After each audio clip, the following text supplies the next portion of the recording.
안녕하세요. 이번 시간에는 LH0004의 대금 지급 절차에 대해 단계별로 알아보겠습니다. 총 12단계로 구성되어 있지만 흐름만 이해하면 어렵지 않습니다. 바로 시작하겠습니다. 첫 번째 단계는 기성검사원 제출입니다.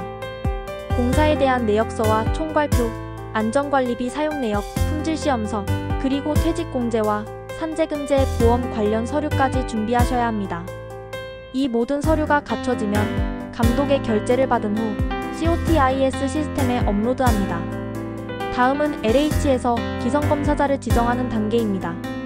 1회차와 4회차는 지역본부가 정식으로, 2회차와 3회차는 현장감독이 약식으로 진행하는 것이 일반적입니다. 검사자가 정해지면 현장 실측이 이루어지고 기성수량을 확인한 뒤 지적사항이 있을 경우에는 즉시 통보됩니다. 그 다음은 기성검사조서 제출입니다. 기성검사서, 감도조사서, 기성내역서, 사진대지, 지적사항 조치 확인서 등을 작성하고 현장 조치가 완료된 걸 증빙할 수 있는 자료도 함께 첨부합니다. 그리고 다시 한번 감독의 결재를 받은 후 COTIS에 업로드합니다. 이제 세금 계산서를 발행할 차례입니다.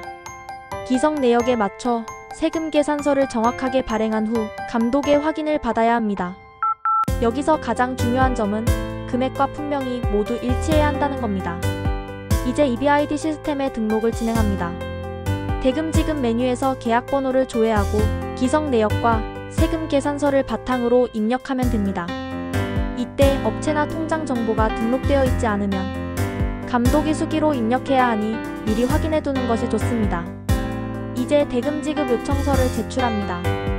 공사대금 지불표와 지불분석표, 필요시에는 직불요청 관련 서류, 채권자 확정서, 통장사본, 그리고 세금 계산서를 함께 준비해 제출합니다.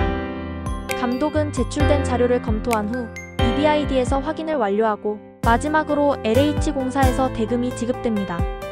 지금까지 살펴본 대금 지급 절차는 총 12단계지만 핵심은 단순합니다. 서류를 빠짐없이 준비하고 시스템에 정확히 입력하며 감독의 결제 흐름을 놓치지 않는 것. 이 세 가지를 기억하시면 지연 없이 원활한 대금 수령이 가능합니다. 오늘 교육이 도움이 되셨다면 다음 시간에는 실제 서류 작성 팁과 자주 발생하는 실수 사례를 다뤄보겠습니다. 시청해주셔서 감사합니다.